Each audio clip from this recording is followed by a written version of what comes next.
नमस्कार and welcome to curiously education. मैं हूं प्रशांत मावानी।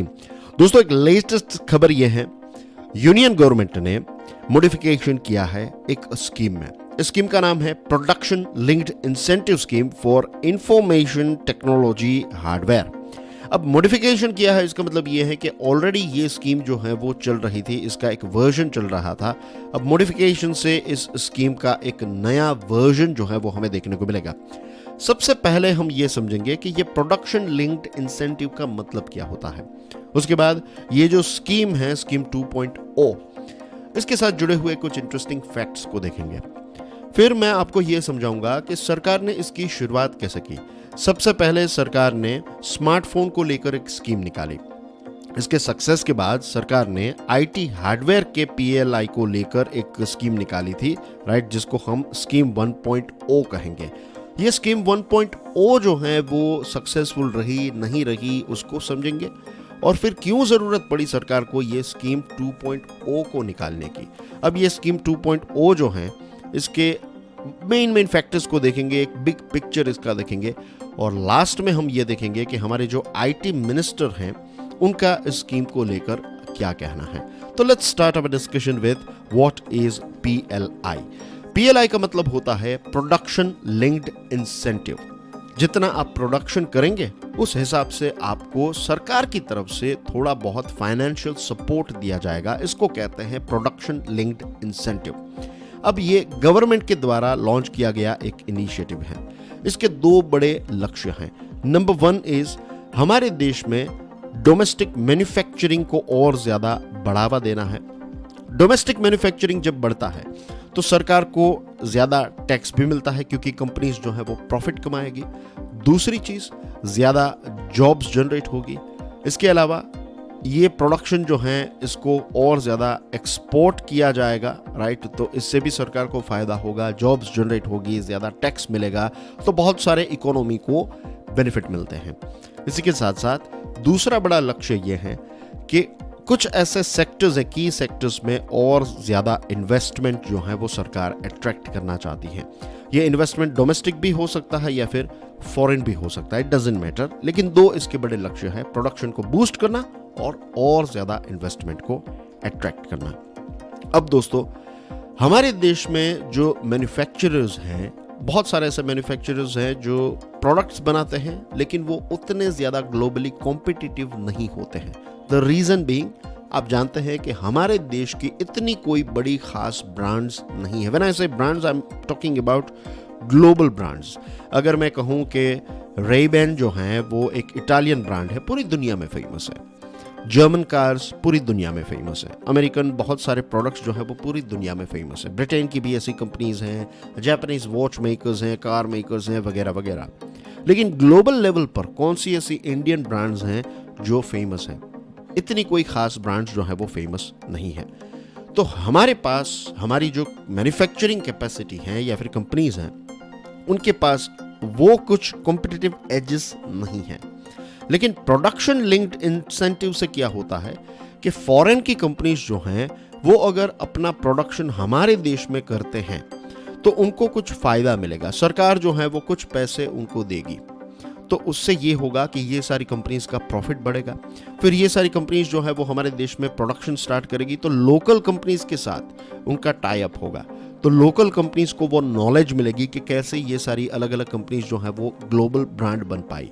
तो एक प्रकार का आप कह सकते हैं एजुकेशनल टूर भी हो गया व्हेन इट कम्स टू, एक एजुकेशनल कोलैबोरेशन हो गया when it comes to production, right. बड़ी कंपनीज से, फेमस कंपनीज से सीखने को भी मिलेगा, और इसके साथ साथ जो एडेड बेनिफिट्स मैंने आपको बताया, jobs, tax, export, income etcetera, ये सारी चीजें भी होगी। तो ये भी एक बड़ा लक्ष्य होता है प्रोडक्शन लिंक्ड इंसेंटिव स्कीम का। कुछ ऐसे सेक्टर्स होते हैं, कुछ ऐसी इंडस्ट्रीज होती हैं जिनको फिर एप्लीकेशन करना होता है। एक बार वो एलिजिबल हो गए, उसके बाद उनके प्रोडक्शन या फिर उनके सेल्स पर सरकार उनको फाइनेंशियल इंसेंटिव्स प्रोवाइड करती है। ये फाइनेंशियल इंसेंटिव्स जो हैं इनके अलग अलग प्रकार होते हैं। कुछ स्कीम्स में ऐसा होता है कि आपको एक फिक्स परसेंटेज मिलेगा, जितना आप सेल करेंगे उस पर आपको परसेंटेज, लेट्स से 2% या फिर 5% एक्सेट्रा, राइट, सेल्स पर है ये। कुछ प्रोडक्शन पर होता है कि आपने अगर 1 लाख यूनिट बनाए तो फिर आपको इतने पैसे मिलेंगे, या फिर कई बार ऐसा भी होता है, कॉम्बिनेशन होता है, सेल्स पर परसेंटेज भी मिलता है और प्रोडक्शन पर फिक्स अमाउंट भी मिलता है, राइट। तो it depends on various different schemes. लेकिन आपको एक बिग पिक्चर मिल गया है कि ये PLI जो है वो बेसिकली इन्वेस्टमेंट को अट्रैक्ट करने के लिए और डोमेस्टिक मैन्युफैक्चरिंग को बूस्ट करने के लिए फाइनेंशियल सपोर्ट प्रोवाइड करने वाली जो स्कीम होती है उसको हम कहते हैं PLI। अब दोस्तों ये स्कीम 2.0 जो है इसका मेन लक्ष्य क्या है, ये IT हार्डवेयर के साथ जुड़ी हुई है। तो मेन लक्ष्य यही है कि हमारे देश में टैबलेट्स, लैपटॉप्स, कंप्यूटर्स, दूसरे डिजिटल जो गैजेट्स होते हैं उनका मैन्युफैक्चरिंग बूस्ट करना है। इसका ऑब्जेक्टिव भी यही है कि इस सेक्टर में, IT हार्डवेयर सेक्टर में और ज़्यादा इन्वेस्टमेंट को अट्रैक्ट करना है। इसके लिए जो आउटले यानी कि सरकार कितने पैसे प्रोवाइड करने के लिए तैयार है, तो जो स्कीम 1.0 थी उसमें सरकार 7,325 करोड़ रुपीस का आउटले रखा था। अब सरकार ने इसको लगभग डबल कर दिया है, इट इज़ 17,000 करोड़ रुपीस। इसका जो टेन्योर है उसको भी इंक्रीज किया गया है, राइट। पहले 4 साल का ये टेन्योर था, अब 6 सालों के लिए ये स्कीम जो है वो सपोर्ट प्रोवाइड करेगी मैन्युफैक्चरर्स को। और ओवरऑल जो इंसेंटिव मिलेगा, आप यहाँ पर tablets, laptops, all in one personal computers, servers, edge computing devices etcetera, ये सारी चीज़ें यहाँ पर अगर आप इनका इंक्रीमेंटल सेल करेंगे तो ऐसी मैन्युफैक्चरिंग कंपनीज को 9% जितना इंसेंटिव जो है वो मिलेगा। 9% is a big amount, isn't it. अब दोस्तों इसकी शुरुआत कहाँ से हुई? इसकी शुरुआत हुई स्कीम फॉर स्मार्टफोन से। सरकार ने 2020 में, अक्टूबर 2020 में इस स्कीम को लॉन्च किया था। और ये स्कीम जो है इसका मेन फोकस यही था कि हमारे देश में आने वाले 5 सालों के लिए 2020 से लेकर 2025 तक स्मार्टफोन्स का प्रोडक्शन जो है वो और ज़्यादा इंक्रीज हो। बहुत सारे मैन्युफैक्चरर्स जो हैं जैसे कि सैमसंग, फॉक्सकॉन, विस्ट्रॉन, पेगाट्रॉन, फिर दूसरी ऐसी कंपनी लावा, माइक्रोमैक्स एक्सेट्रा, ये सारी कंपनीज जो हैं उनको अप्रूवल मिला, ये सारी कंपनीज एलिजिबल हो गई। और देखते ही देखते एक वक्त था जब हम स्मार्टफोन्स को इंपोर्ट करते थे। आज दुनिया का सेकंड लार्जेस्ट स्मार्टफोन प्रोड्यूसर अगर कोई देश है तो वो हमारा देश भारत है। एक्सपोर्ट के आंकड़ों ने भी एक मेजर माइलस्टोन को अचीव किया है। इस साल हमने $11 बिलियन या फिर 90,000 करोड़ रुपीस के स्मार्टफोन्स को एक्सपोर्ट किया। राइट, दिस इंडिकेट्स कि this is a big success. You will be surprised to know कि लास्ट ईयर यानी कि फाइनेंशियल ईयर 2022 में हमने पता है कितने रुपीस का स्मार्टफोन का एक्सपोर्ट किया, 45,000 करोड़ रुपीस। और ये डेटा जो है वो इंडियन सेल्यूलर इलेक्ट्रॉनिक्स एसोसिएशन के द्वारा प्रोवाइड किया गया है। ICEA का कहना यह है कि फाइनेंशियल ईयर 2022 में भारत ने 45,000 करोड़ रुपीस के स्मार्टफोन्स को एक्सपोर्ट किया। और इस साल आप देखिए हमने 90,000, तो डबल एक्सपोर्ट जो है वो हमारा हो गया when it comes to smartphone.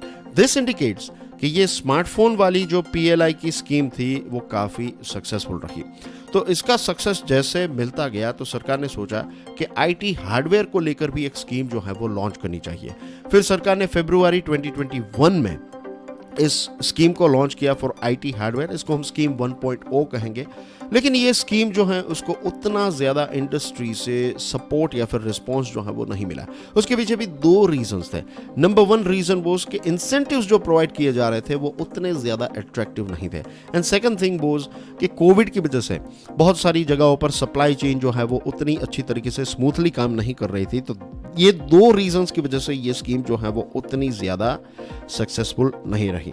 और 14 कंपनीज थी जिन्होंने बेनिफिट्स के लिए अप्लाई किया था। इनमें से सिर्फ 2 ही कंपनीज ऐसी थी जो अपने टारगेट्स को पहले साल में अचीव कर पाई। बाकी की जो 12 कंपनीज थी वो उतना अच्छा कोई परफॉर्मेंस जो है वो नहीं कर पाई। तो फिर सरकार ने सोचा कि चलो एक्सटर्नल एनवायरनमेंट जो था कोविड की वजह से वगैरह तो ये सारी चीज़ें तो हैं, सप्लाई चेन के इश्यूज और ये सारी चीज़ें। लेकिन स्कीम में क्या चीज़ जो है वो चेंज की जा सकती है? क्या स्कीम 1.0 में कुछ मॉडिफिकेशन किया जा सकता है? अगर हम ऐसे मॉडिफिकेशंस को करें तो इससे जो एक PLI है ये IT हार्डवेयर का, उसको एक बूस्ट मिल सकता है। जैसे स्मार्टफोन की स्कीम सक्सेसफुल रही, वैसे ही सरकार जो है वो IT हार्डवेयर की स्कीम को भी सक्सेसफुल बनाना चाहती है। इसीलिए सरकार ने ये स्कीम 2.0 को लॉन्च किया, PLI फॉर IT हार्डवेयर 2.0। अब इसका जो लक्ष्य है वो ये है कि और ज़्यादा फ्लेक्सिबिलिटी प्रोवाइड करना। फ्लेक्सिबिलिटी में ऐसा है कि जो ओरिजिनल इक्विपमेंट मैन्युफैक्चरर हैं, ये इस स्कीम के लिए आने वाले 3 सालों में कभी भी वो इस स्कीम के लिए अप्लाई कर सकते हैं। पहला ऐसा था कि आपको स्टार्टिंग में ही अप्लाई करना है, लेकिन अब कभी भी आप अप्लाई कर सकते हैं। आने वाले 3 सालों के अंदर आप इसको अप्लाई कर सकते हैं। जो बेस ईयर रखा जाएगा वो होगा 2022-2023। इसका मतलब क्या है? इसका मतलब ये है कि 2022-2023 में आपका जो प्रोडक्शन था, जो भी आप प्रोडक्शन कर रहे थे, उसको एक बेस के तौर पर रखा जाएगा और उसके बाद आपका क्या सेल हुआ, कितना इंक्रीमेंटल प्रोडक्शन हुआ, सेल हुआ, उसके आधार पर आपको बेनिफिट जो है वो प्रोवाइड किया जाएगा। अब ये जो स्कीम 2.0 है, इसमें 3 कैटेगरीज हैं। एक डोमेस्टिक कंपनीज हैं, एक ग्लोबल कंपनीज हैं और हाइब्रिड कंपनीज हैं। डोमेस्टिक कंपनीज जो हैं उनको मैक्सिमम इंसेंटिव कितना मिलेगा? 500 करोड़ रुपीज का मैक्सिमम इंसेंटिव मिलेगा। ग्लोबल कंपनीज जो हैं उनको मैक्सिमम इंसेंटिव 4,500 करोड़ रुपीस का मिलेगा। और एक नई कैटेगरी जो है हाइब्रिड मैन्युफैक्चरर्स, क्योंकि जो सप्लाई चेन है ये काफ़ी ग्लोबल है, काफ़ी डाइवर्सिफाइड होती हैं IT हार्डवेयर की, तो इसकी वजह से सरकार ने एक नई कैटेगरी ऐड की है, हाइब्रिड कंपनीज, और इसमें मैक्सिमम इंसेंटिव जो है वो 2,250 करोड़ रुपीस का दिया जाएगा। एलिजिबल बेनिफिशियरीज कौन कौन से होंगे या फिर कितने कितने होंगे? तो कोई 2 ग्लोबल कंपनीज जो हैं इनको अप्रूवल मिलेगा, कोई 5 हाइब्रिड कंपनीज को, और 9 डोमेस्टिक कंपनीज जो हैं उनको इस स्कीम का लाभ मिल सकता है। एवरेज इंसेंटिव आने वाले 6 सालों में अगर देखें तो एवरेज इंसेंटिव जो है वो 5% होगा। अर्लियर जो स्कीम थी उसमें एवरेज इंसेंटिव 2% था। और अगर आप लोकली मैन्युफैक्चर्ड कंपोनेंट्स का इस्तेमाल करते हैं, राइट, यहाँ पर असेंबलिंग करते हैं और लोकल प्रोडक्ट्स का ज़्यादा इस्तेमाल करते हैं, तो एडिशनल इंसेंटिव्स जो हैं वो आपको दिए जाएंगे। तो 5% एवरेज और ऊपर से लोकल कंपोनेंट यूज़ करने के लिए भी इंसेंटिव्स मिलेंगे। तो ऑन एन एवरेज आप कह सकते हैं 8 से 9% का इंसेंटिव जो है वो सरकार प्रोवाइड करेगी। आई होप अभी तक की हमारी डिस्कशन जो है वो आपको अच्छी तरीके से समझ में आ गई होगी। अब देखते हैं कि हमारे जो IT मिनिस्टर हैं अश्विनी वैष्णव साहब, जो हमारे minister of electronics and information technology हैं, उनका एक दौर रहा, मीन्स वो विजिट के लिए गए थे USA। As you can see वो सुंदर पिचाई के साथ खड़े हुए हैं। और अश्विनी वैष्णव साहब जो हैं उनका ये कहना है कि ये जो नई स्कीम है, इस नई स्कीम से क्या होगा, बहुत सारी कंपनीज जो अभी चाइना में प्रोडक्शन कर रही हैं, ये सारी कंपनीज भारत की तरफ आगे बढ़ेगी। ये अपना जो बेस है वो चाइना से फिर शिफ्ट करके इंडिया की तरफ आएगी। ये जो स्कीम 2.0 है, इससे ये एक्सपेक्ट किया जा रहा है कि इससे 3.35 लाख करोड़ रुपीस का प्रोडक्शन जो है वो भारत करेगा। इसी के साथ साथ 2,430 करोड़ का इन्वेस्टमेंट जो है वो भारत अट्रैक्ट करेगा। 75,000 डायरेक्ट जॉब्स जनरेट होगी आने वाले 6 सालों में, और आने वाले 6 सालों में 2 लाख जितनी इनडायरेक्ट जॉब्स जो हैं वो भी हमारे देश में जनरेट होगी। अश्विनी वैष्णव साहब ने ये बताया कि हाल ही में मैं USA था और उनकी मुलाकात HP और डेल जैसी कंपनीज के टॉप एग्जीक्यूटिव्स के साथ हुई, और ये कंपनीज जो हैं ये बहुत ही उत्सुक हैं भारत में अपना प्रोडक्शन स्टार्ट करने के लिए। इसी के साथ साथ एसर और एसूस नाम की जो कंपनीज हैं जो लैपटॉप्स बनाती हैं, इन्होंने भी अपना इंटरेस्ट जो है वो दिखाया है कि वो भी अपना मैन्युफैक्चरिंग बेस जो है वो भारत में शिफ्ट करना चाहेंगे। भारत में मैन्युफैक्चरिंग जो है वो काफ़ी मैच्योर हो चुका है। हमारे जो कॉन्ट्रैक्ट मैन्युफैक्चरर्स जो हैं उन्होंने काफ़ी अच्छा एक इकोसिस्टम भी डेवलप किया है, और हर महीने नए इलेक्ट्रॉनिक मैन्युफैक्चरिंग सर्विसेज के प्लेयर्स जो हैं वो ऐड होते हैं हमारे देश में। दैट मीन्स कि IT हार्डवेयर प्रोडक्शन जो है वो हमारे देश में धीरे धीरे करके मैच्योर होता जा रहा है। अब हम एक्सपोर्ट लेड ग्रोथ पर फोकस कर रहे हैं। पहला ऐसा था कि हम इंपोर्ट सब्सटीट्यूशन के बारे में सोचते थे कि कौन सी ऐसी चीज़ है जो हम इंपोर्ट ना करें और हमारे देश में हम प्रोड्यूस करें। अब हम उससे एक स्टेप आगे चले गए हैं। अब हम हमारे देश के लिए तो प्रोडक्शन कर ही रहे हैं, लेकिन अब हम ग्लोबल डिमांड को कैटर करने के बारे में भी सोच रहे हैं। इलेक्ट्रॉनिक इंडस्ट्री जो है उसका पिछले 6 सालों में जो ग्रोथ रहा है दैट इज 17% का पर एनम का growth, which is absolutely fabulous. और इसी के साथ साथ जो हमारी इलेक्ट्रॉनिक्स इंडस्ट्री है इसने ऑलरेडी $100 बिलियन का जो एक ग्रोथ है उसको टच कर लिया है। दिस इटसेल्फ इंडिकेट्स के हमारा देश जो है वो मैन्युफैक्चरिंग के लिए अब when it comes to IT hardware manufacturing अब एक बहुत ही अच्छा डेस्टिनेशन है, isn't it? So I hope ये स्कीम जो है वो आपको समझ में आ गई है। 2.0 को क्यों लॉन्च किया, स्मार्टफोन की स्कीम का सक्सेस क्या था, राइट? आईटी मिनिस्टर का क्या कहना है, व्हाट इज पीएलआई, ये सारी चीज़ें मैंने आपको एक्सप्लेन कर दी हैं। Do let me know in the comment section कि आज की हमारी ये डिस्कशन जो है वो आपको कैसी लगी।